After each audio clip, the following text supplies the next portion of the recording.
Live from KSAT 12, the Nightbeat starts right now. It wasn't garbage smell, it was a human being, not garbage. Gone for a month, allegedly found by friends instead of the police. And now they're voicing their disappointment in the department. I didn't make it personal. I made it about the job, and the job wasn't done. The families of the Robb Elementary School victims are getting accountability, but has it cost them the support from their community? We have the fallout from the Uvalde CISD superintendent's retirement ahead of the next school board meeting. And a haircut can do more than change a look. It can change a future.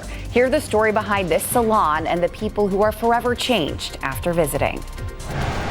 But first, a group of friends searching for a missing man say they found his body this morning near Judson Road and I-35. Yeah, the Live Oak Police Department considered him a person of interest in connection to the death of a woman found there weeks ago in the same area. The Night Team's Alyssa Cole explains why friends and family are unhappy with the police department's investigation.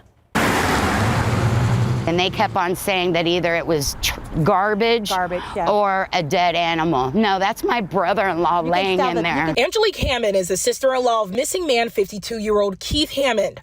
She says Live Oak police insisted a strong stench coming out of this tunnel was not what she thought it was. We have been on the phone with the police if not every day, every other day, begging for something. The family of Hammond says they knew his body was in one of these tunnels outside of Methodist Hospital Northeast. But after pleading with police, friends and family took it upon themselves to search for his body, and they claim they found it within minutes. You can still walk down and his body's laying there, just badly decomposed, but nobody took any effort to look down there. The medical examiner's office has still not confirmed that the body is Hammond's, but the group says they recognize his boots. Family and friends say Hammond was last seen with his girlfriend, 50-year-old Laura Brasino, on September 13th. Brasino's body was found just days after the fact, but not Hammond's. They say police dropped the ball on this investigation. You didn't do your job. Yep. That we pay you to do. I can tell you we have been out here at least 2 or 3 more times checking the area. Obviously, we did not find the person. Live Oak Assistant Police Chief Matt Malone says their work isn't done. We're here with this today, so we're trying to piece this all together. Yeah, Assistant Chief Malone says they're still looking into the cause of this death, and we want to reiterate the medical examiner's office did not confirm this body as Hammond. We will be checking in with them tomorrow. Alyssa Cole, KSAT 12 News. Alyssa, thank you. A dispute between neighbors in the same apartment complex led 3 people shot overnight, and now 2 of them are dead. The shooting happened around 1:30 a.m. at an apartment complex on Rigsby Avenue near South W.W. White Road and Highway 87. San Antonio police say 2 men from one building started firing at one man in a building nearby. Now, one man was pronounced dead at the scene. The other man was taken to the hospital where a second person died. The Bexar County Medical Examiner's office is still working to identify them. What led up to the altercation, we don't know. We don't know if there's already been history between these 2 apartments, so we're still trying to determine that right now. A 26-year-old man who was also on scene during the shooting was taken into custody due to several warrants. That's according to police. A wrong-way crash on Wurzbach Parkway claimed the life of 2 drivers early this morning, and a passenger is in the hospital with critical injuries. The crash happened just after 3 a.m. near West Avenue on the north side. San Antonio police say a blue car was driving the wrong way when it hit a yellow Camaro head-on. Both drivers were pronounced dead at the scene. The Bexar County Medical Examiner's office is still working on identifying them. I'm kind of angry that there are more people just now, wanting to show up. We don't have to be doing this. I'm doing this for other children. I hope people stand with us. Tomorrow night, Uvalde CISD School Board is meeting for the first time after the fallout from hiring a former DPS officer who responded to Robb Elementary on May 24th. And since then, the entire district police department has been suspended, and the superintendent announced his retirement. But parents of the Robb victims say their calls for accountability did not have to come to this. This didn't need to happen. We agree. We just wanted transparency and accountability. A weekend of reflection in Uvalde ahead of the highly anticipated school board meeting Monday. Kimberly Rubio, whose daughter Lexi died at Robb, says she can feel the tension in town. As far as, Hal Harrell, I know the community is really upset. A lot of people love him, myself included. But it's about leadership right now, and it's about supporting us families. I wish more people in the community understood that. In an email sent Friday, Uvalde CISD Superintendent Dr. Hal Harrell wrote about his 31 years in education, telling staff he wanted them to be the first to know, quote, there will be an item in closed session to consider and discuss superintendent retirement options and transition, unquote. The board can choose to take action afterwards. Brett and Nikki Cross, who were both key in the protests for accountability, both know there is pushback to Harrell's retirement. It's something they never asked for. We fight for all the children and the 2 teachers that lost their lives that day. Hal should be fighting for them too. These were his employees. These were students in his district. Rubio says it's painful how much division has come over Harrell's announcement. It's just a job. I lost my child. If you're not going to be there for me, but you'll be there for him, that's hard for me to hear. Brett is inviting those opposed to Harrell leaving to sit with them at the meeting and talk with them. It takes one man stepping down for you to come to a school board meeting, but 19 kids and 2 teachers dying didn't. Get your priorities straight. Before tomorrow's meeting, Brett and Nikki are soaking in family time, celebrating their kid's birthday. Thankful Brett is back home. Our world was already broken, and we are just learning every day how to put a little bit of the pieces back together, and then a piece of us left. UCISD's board meeting will happen in the Benson boardroom at 6 p.m. Monday. We've also been made aware of a rally in support of Dr. Harrell at 5:30 p.m. outside of the board meeting. We'll be at both events, bringing you live updates on air and online at KSAT.com. Back here in San Antonio, little girls had their time to shine today at the Day of the Girl event at Yanaguana Garden today. The Girl Scouts of Southwest Texas organized the event, which aims to inspire and support them with whatever goals they have. This year's theme is Your Rights, Tu Voz, Right Now. There were different activities related to STEM, live music, games, and some local judges even let the girls try on their robes. Organizers say it's all about positive influence at an early age. We know that women start out as girls, so we know that there's a lot of work that we need to do to support all the girls across our city so that they're growing up in a better place for them and they're able to succeed. The event also honored Amory Jo Garza, who was a Girl Scout. She was one of the 21 people killed at the Robb Elementary mass shooting. And with tomorrow being a holiday, it's giving people an extra day to register to vote. Here's what you need to know. The deadline is this Tuesday to register. Any U.S. citizen who is 18 years old by Election Day on November 8th can register. You can register by mail or in person at the Bexar County Elections Office or a variety of other locations. We have that list available if you just scan the QR code on your screen. It's also online at KSAT.com. Some key races this year include Bexar County Judge and the gubernatorial race. Well, do you want free tickets to a San Antonio Spurs game? Well, listen up. Now is your chance with a life-saving blood donation.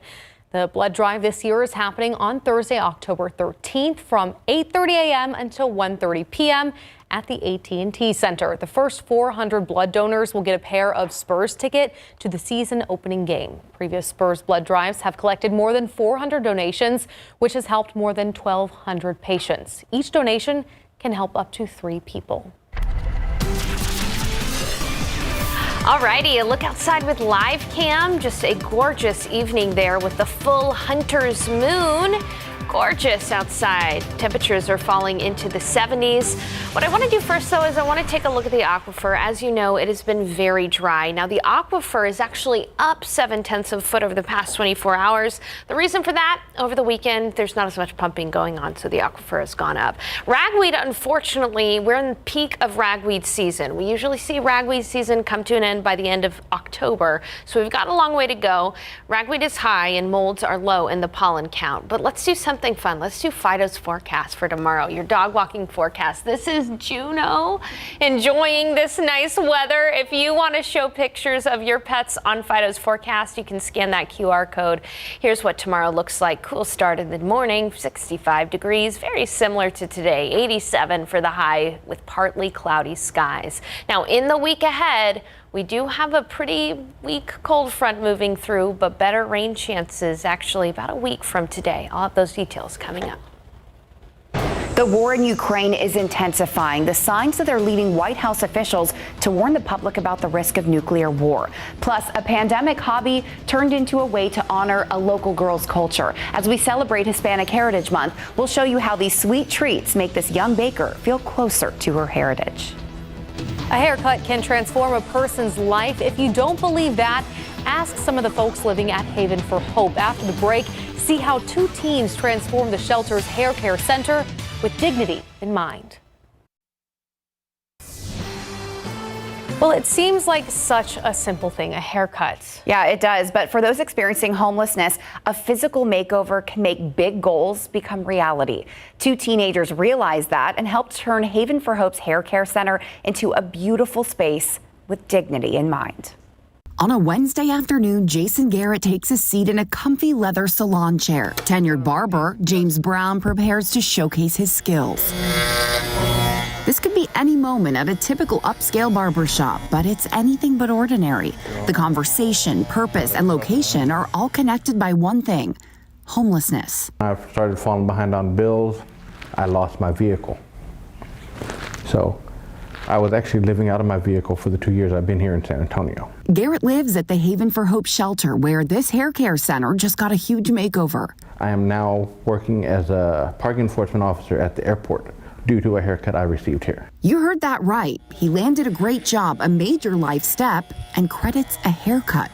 A good clean cut will change a person's perspective and their feeling about themselves. You go to the business world, you look presentable.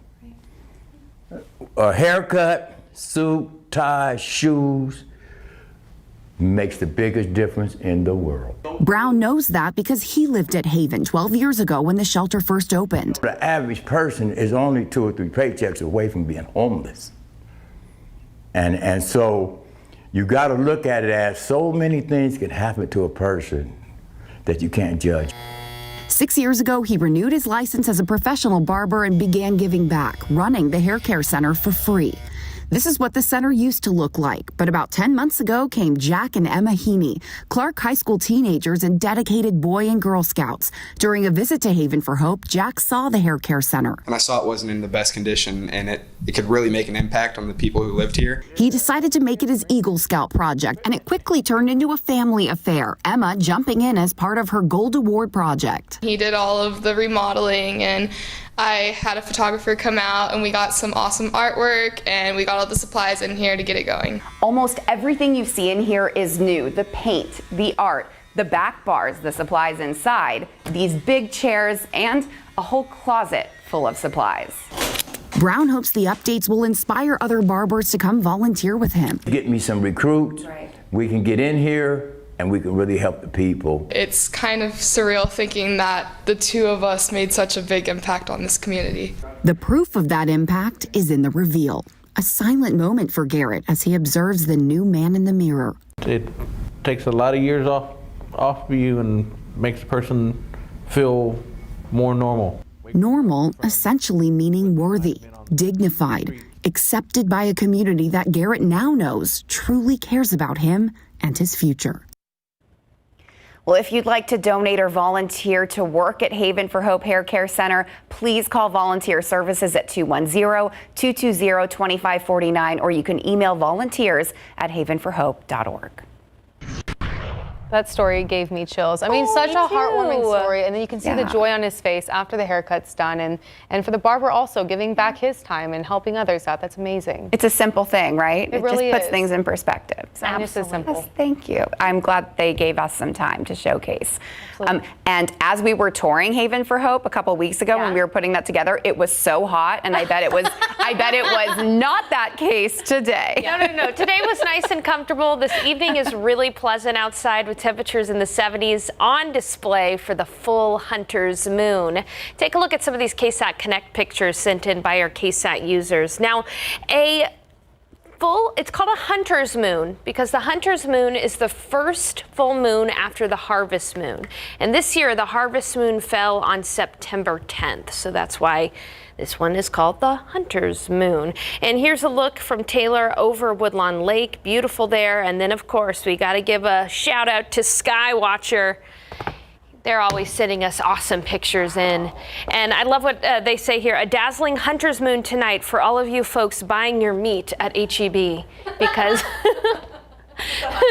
many of us do not hunt for our meat anymore, but that was pretty great. Thank you so much for that, Skywatcher, and for everyone who sent in pictures to the KSAT Connect feature on our weather app. The high temperature today was 87, 2 degrees above the average. The morning low, 65, once again 2 degrees above the average. A very nice day out there for us, and a couple of degrees above the average of 85. Elsewhere in Uvalde, it was 86 degrees today, 90 in New Braunfels. It got up to 91 in Pleasanton, 93 in Cotulla, 86 in Kerrville, and 86 in Del Rio. Outside right now, we've got mostly clear skies, 78 degrees. Those winds are a bit breezy. We've got south-southeast winds at about 15 miles per hour, but humidity is still pleasantly low. And tomorrow in the morning, you'll wake up at 65 degrees, sunrise around 7:32, and pretty much a ditto day tomorrow, meaning the weather will be very similar. By noon, we'll be at 81, 87 for the high temperature tomorrow, so a lot like today. And those winds are going to be breezy from the southeast at 10 to 15, gusting up to 20 miles per hour. A really pleasant Monday. Some people are going to be enjoying a 3-day weekend tomorrow. Now, that high temperature right near San Antonio International Airport should say 87. Okay, it says 91. I must have had a little typo there. 85 in Bulverde. It'll be 90 in New Braunfels, 87 in Rio Medina, 84 in Kerrville, 86 in Uvalde, and 89 in Pleasanton. Let's talk a little bit about our weather setup right now. You can see that there's quite a bit of rain from San Angelo down to Presidio.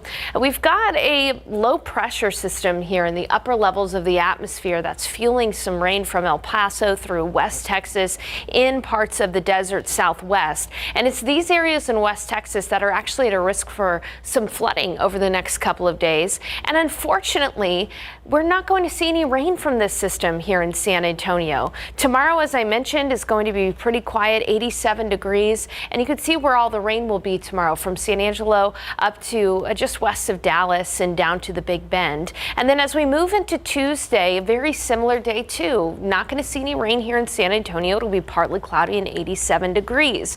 Wednesday is actually going to be our warmest day over the next few days. We're going to get up to 92 degrees on Wednesday. You can see right there, yep, there's a front. The front is actually going to move through Wednesday night, and we're going to be on the tail end of things. So I think our best rain chances maybe 20% Wednesday night into Thursday. And this is going to be a pretty weak front too, dropping our temperatures from the low 90s into the upper 80s. So hey, but at least the humidity will be lower with that high pressure system settling in place on Thursday. Thursday should be a beautiful day. As that high moves off to the east, it's going to pick up some Gulf moisture for us by Friday. And then when our next front moves across Texas next Sunday, we'll have a little bit more moisture out there. So our rain chances are slightly better over the later part of next weekend. Still, though, I wish we could see better rain chances in our forecast. Wednesday, 20%, and then Sunday, about a 30% chance of rain. And again, that front is really only going to drop our temperatures by about 5 degrees or so, but the low humidity will make Friday morning feel really nice in the upper 50s. Hey, I've got a look at Tropical Storm Julia, which is working its way through Central America right now. I'll have an update on that coming up. I just see low humidity and I'm a happy camper. Absolutely. Good. I like 60s in the morning too. Yeah, I like it all. Walk the dog. All right, we'll be right back. Well, the Cowboys win again without Dak Prescott, but it took a great Dallas defense to help out again. With more on what happened in LA, let's bring in Greg Simmons. And I think Cooper Rush should be the first guy to tell you, I'm okay with that. Right, you know, exactly. I'm okay with that. And the Houston Texans find a way to win their first game of the season, coming up tonight on a brand new edition of Instant Replay, live from SA and LA. We haven't played our best game yet this year, but it's exciting to be at 4-1. All right, the Dallas defense scores the Cowboys' first touchdown of the day and only gives up one in their fourth win in a row without Dak Prescott at quarterback. Our Larry Ramirez is there. Will take us inside the Cowboys' winning locker room. Well, we did what we needed to do late in the game in the fourth quarter to finish it out and get the win. All right, the Houston Texans come away with their first win of the season. They do it on the road in Jacksonville. Davis Mills only threw for 140 yards, so who in the world stepped up to score the game-winning touchdown? We will show you. To me, he's one of the most, unique players I've ever seen.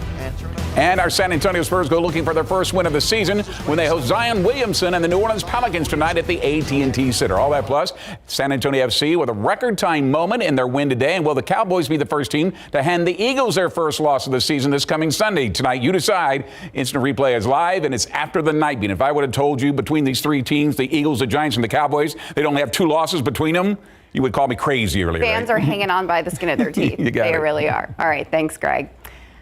Coming up, we're continuing our celebration of Hispanic Heritage Month, and this time we're highlighting a local baker whose pandemic hobby turned into a connection to her heritage. And it's one positive to come out of the baby formula shortage. A formula company is now righting a wrong why they're giving money back to parents. And the White House is backtracking on its talks of nuclear war, but there's still a warning everyone needs to know about. We have the latest on the war in Ukraine.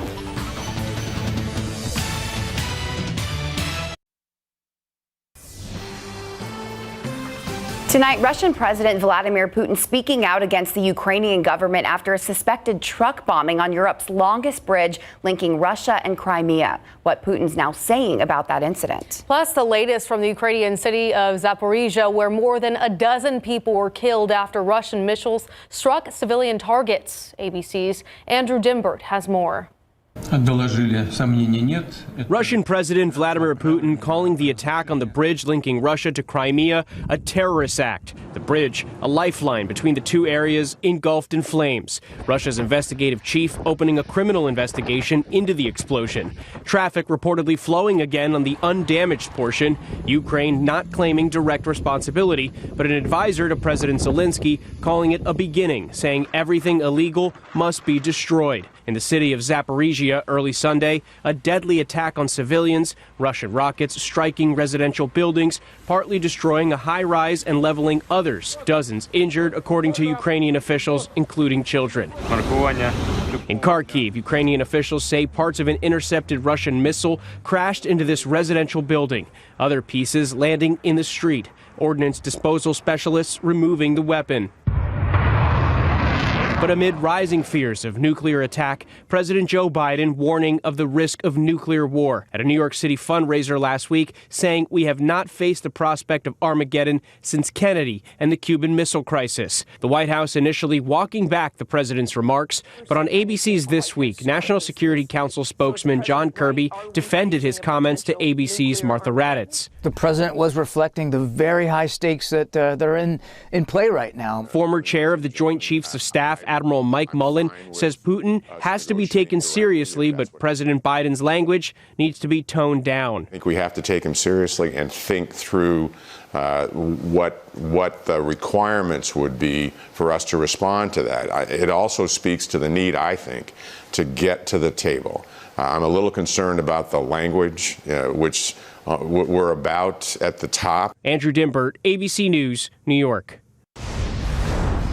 Well, the Chicago Marathon returning for the first time in full capacity since the start of the COVID-19 pandemic. More than 40,000 runners laced up their sneakers and hit the pavement.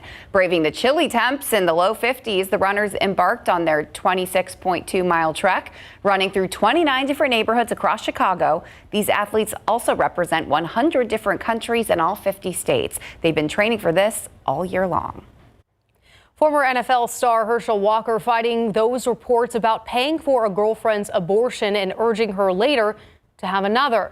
It's putting his Republican campaign for Senate in an awkward spot. And now Republican leaders not only defending Walker, but gearing up to stand by his side. The National Republican Senatorial Committee Chair, Senator Rick Scott, heads to Georgia Tuesday to campaign with Walker.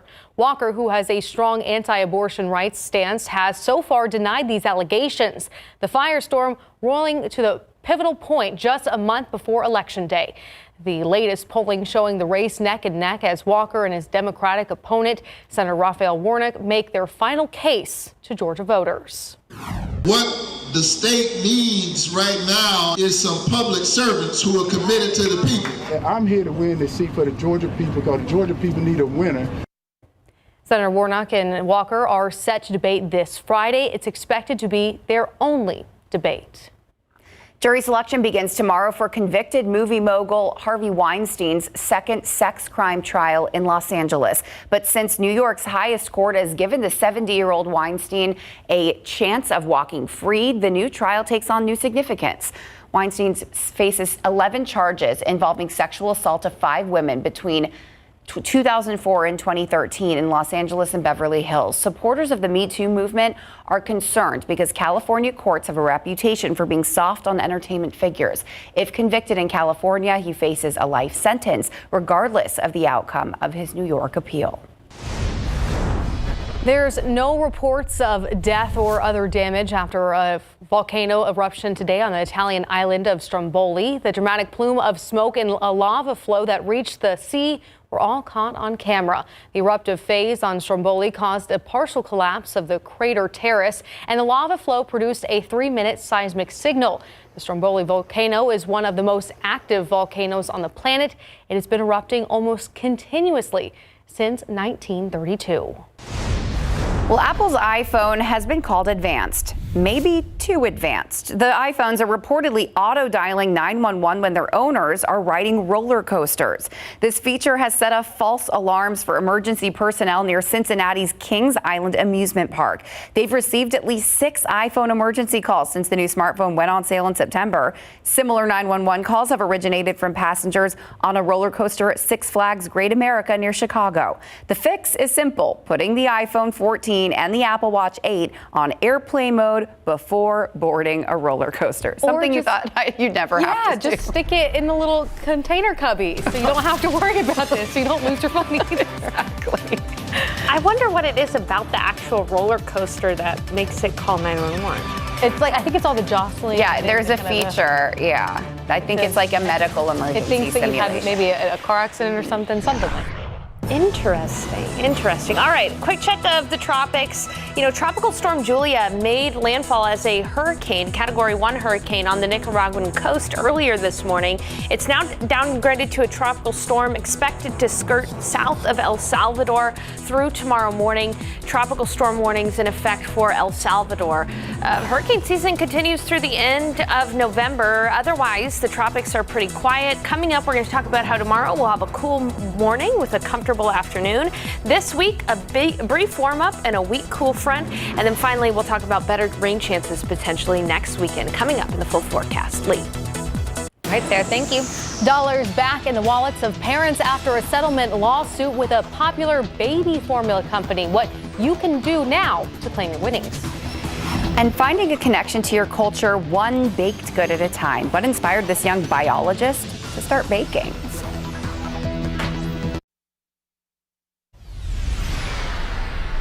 A young Latina entrepreneur here has given the traditional Mexican concha a twist. Her style of baking is gaining popularity among hungry fans. As we celebrate Hispanic Heritage Month, the night team's Patty Santos tells us how she's putting her biology degree to work in the kitchen. It's in this small kitchen that Julie Contreras is shaping her dreams. I guess that's where my chemistry background comes in. I really like the food chemistry of all of this stuff. But it breaks down over all of this time. During the pandemic, the graduate with a biology major and minor in neurobiology and chemistry discovered she has a knack for making delicious, healthy baked goods.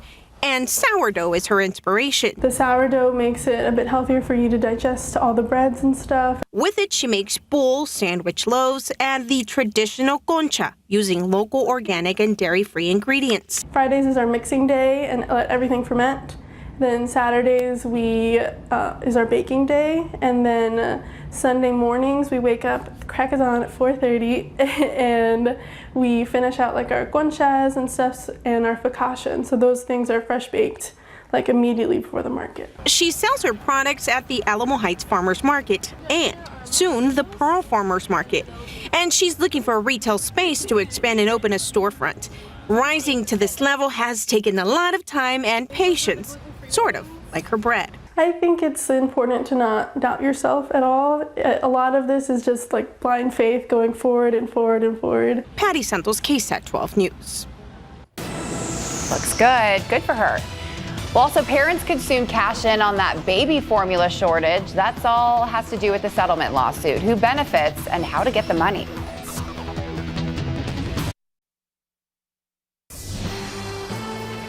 Free money for parents. If you bought baby formula within the last 5 years, you could get cash. 12 on your sides, Marilyn Moritz breaks down the class action lawsuits and how to get the money. Infant formula, powder turned liquid gold as parents have scrambled to find it. Every scoop and ounce matters. Now parents who bought certain Enfamil formulas can claim their piece of an $8 million lawsuit settlement. The allegation that the containers didn't make as much formula as the label claimed, about 10% less. Families that bought the formulas between 2017 and last June may now get up to $15 back without proof of purchase, $45 with proof. That deadline is October 30th. Bought another brand? PBM Nutritionals also settled similar claims that they shorted people. Several brands are included: Walmart's Parents' Choice, Sam's Members Mark, Target's Up and Up, and others. People who bought the formula as far back as 2017 can claim up to $30 with proof, $10 without. That deadline, November 30th. It's hardly a cash cow, but if you bought Fairlife milk products, ice cream, butter, yogurt, you might be due as much as $100. The company resolved claims that they mistreated cows that they promised got extraordinary care. The deadline to file a claim is December 27th. None of these companies is admitting any wrongdoing by settling these lawsuits. If you're eligible, you can file your claims easily online. We have links on our website. Marilyn Moritz, KSAT 12 News. Some important information there for some parents out there, and important for all of us is the cooler weather outside right now. It's very important. Yeah. It's crucial, I would say, after the summer we've had. Guys, yes, and the mornings have felt amazing. You know, it has been a bit warm in the afternoons, but I'm not complaining with the low humidity. The only thing I could wish for more rain. We all need some more rain. So far, this is the driest year to date on San Antonio's record, and records go all the way back to 1886. So it's nothing to sneeze at. The fact that we've only seen a little bit more than 8 inches of rain for the entire year, when by this time we usually see more than 2 feet of rain. So yeah, it's very dry. And we do have some opportunities for rain this week and into next weekend. It's just not going to be ideal for everyone, and I'll tell you why in a bit. Today, 87 for the high temperature. The average high is 85, so we're just a couple of degrees warmer than that. It was 90 in New Braunfels, 86 in Kerrville, 81 in Rock Springs, 86 in Del Rio, 88 in Carrizo Springs, and 91 in Pleasanton. We've cooled down quite a bit from this afternoon, with the high temperature was 87. It's now 78 degrees outside. The dew point, that's the key number there. It is a little bit higher. Dew points are near 60 degrees, but it still feels great outside, 52% relative humidity. South winds are breezy at about 15 miles per hour. And tomorrow we're going to have pretty breezy conditions too. South-southeast winds 10 to 20 miles per hour. It's quiet around south central Texas, but you don't have to go too far to see any rain there across parts of West Texas. Unfortunately, this is just not going to make it to us. All of this rain is because of a trough of low pressure picking up some Pacific moisture with it and bringing some showers and storms from El Paso all the way through West Texas up toward about the Midland, Odessa area. And for these areas, it's going to be a little too much of a good thing. There's actually flood watches in place for Midland, San Angelo, Fort Stockton, Presidio through about Tuesday.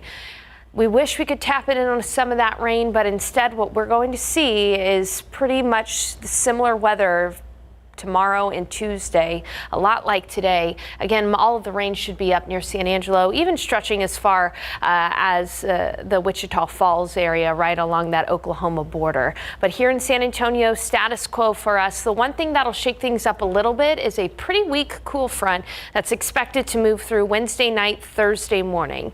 When I say it's weak, I mean it's not going to bring us all that much rain. We're going to be on the tail end of things, maybe about a 20% chance for rain. It's really not going to drop temperatures all that that much, but it is going to make it breezy and less humid outside, so there's a plus there. And as far as the temperature drop, we're talking maybe 5 degrees, going from the low 90s Wednesday to the upper 80s Thursday, mid 80s Friday. You'll really feel it though closer in the morning. Friday morning should be about 59 degrees. Tomorrow morning though, we'll be waking up at 65 in San Antonio, 62 in Kerrville, 66 in Del Rio, 64 in Cotulla, 64 in New Braunfels, 64 in Seguin, and 62 in Floresville. It'll be 60 and comfortable in Boerne and Bulverde, upper 50s in the Hill Country. In your KSAT 12-hour forecast, after that cool morning, a quick warm-up, again, very similar to today. 81 for around the lunch hour, and then we'll have partly cloudy skies tomorrow in the afternoon, 87 for the high temperature. Some folks have off for school and work tomorrow, and so great outside for any kind of outdoor activities. We are going to have breezy conditions, particularly during the second part of the day. 10 to 15 mile per hour winds, gusts up to 20. Elsewhere, it'll be 89 in New Braunfels, 84 in Kerrville, 85 in Uvalde, 86 in Del Rio, 90 in Cotulla, 87 in Beeville. So status quo Monday, Tuesday, a little bit warmer Wednesday before that front arrives, 92. Then with that front moving through, a few lucky folks will get some showers. It'll bring in lower humidity, drop the highs by a couple of degrees. Again, Friday morning should feel nice, 59 in the morning in San Antonio. Then as we look into next weekend, there are indications that we have a decent shot at rain, especially on Sunday. I am really hoping that we get a weather pattern change here soon because, again, driest year ever so far here in San Antonio. We need it so badly. Definitely looking forward to a chance of rain. Yeah, better than nothing. Yeah. All right, a family film about a singing croc went up against a horror flick about a killer grin. We have the weekend box office results next.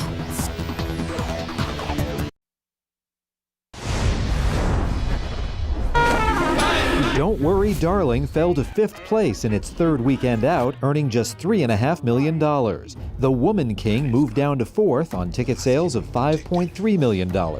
Amsterdam began its run in 3rd place, debuting with $6.5 million. This is my crocodile, Lyle. Lyle Crocodile, loosely based on the classic children's books, opened in 2nd place, biting off $11.5 million.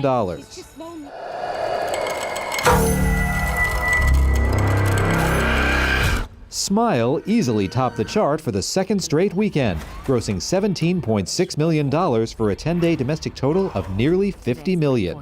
In Hollywood, I'm David Daniel. Up now? Oh, I know, that was terrifying. San Antonio FC ties a United Soccer League record with their win on the road today. And who had the best pass, the best catch, and the best run? Find out tonight in the best of big game coverage. With more on What's an Instant Replay, let's head to Greg Zimmern. You know, we're about to start our 8th week of the high school football season already. It's incredible. And how did the Trinity Tigers make this week's and Sear Chrysler Jeep Dodge Ram Play of the Week? We'll show you coming up tonight on a brand new edition of Instant Replay. That was a challenge going down a goal, but the mentality monsters got the job done. Nice comeback. San Antonio FC continues to get better before the playoffs start. What did their win today lead to tying the United Soccer League record? And who had the best pass, the best catch, the best run? Find out tonight in the best of big game coverage after week 7 of high school football season. Any changes in 12's top 12 of our sub 5A poll? 4th and 5. Horn looking deep, has a man. Catch is made by Carter. How about that? Our Sear Chrysler Jeep Dodge Ram Play of the Week. Highlights of the undefeated Trinity Tigers football team this weekend. Highlights from every single game played in the NFL today as well. All that plus the Cowboys celebrate their 4th win in a row on the road. And KSAT 12 Sports is live in Los Angeles. Instant Replay is live from SA and LA, and it's next. SA and LA. Yep. Yeah. It's a good combo right there. Yeah. We'll see if everything works. Okay, Fingers crossed. Okay, that's true. Fingers crossed. Thanks, Greg. And we'll be right back. Well, we know the news can be hard to hear sometimes, so we want to end your night by telling you something good. Corgi owners and their furry companions gathered at the gates of Buckingham Palace, or should we say Barkingham Palace in London today, to honor the memory of Queen Elizabeth II. The dog breed is forever linked to the late monarch. She owned nearly 30 corgis throughout her life, and they all enjoyed a life of privilege fit for a royal pet. Throughout Elizabeth's 70 years on the throne, there were corgis by her side at all times. That is literally my dream right there. Is it really? I just want to sit down and have all the dogs around me. That's what I need out of life. Just a dog, this many corgis. a dog mosh pit. Yeah, exactly. That's all I dream of. That's it. Now you know. That's all she needs in life. All right. Thank you so much for watching. Be sure to tune in to Good Morning San Antonio for all your latest overnight news. And an all-new instant replay starts right now.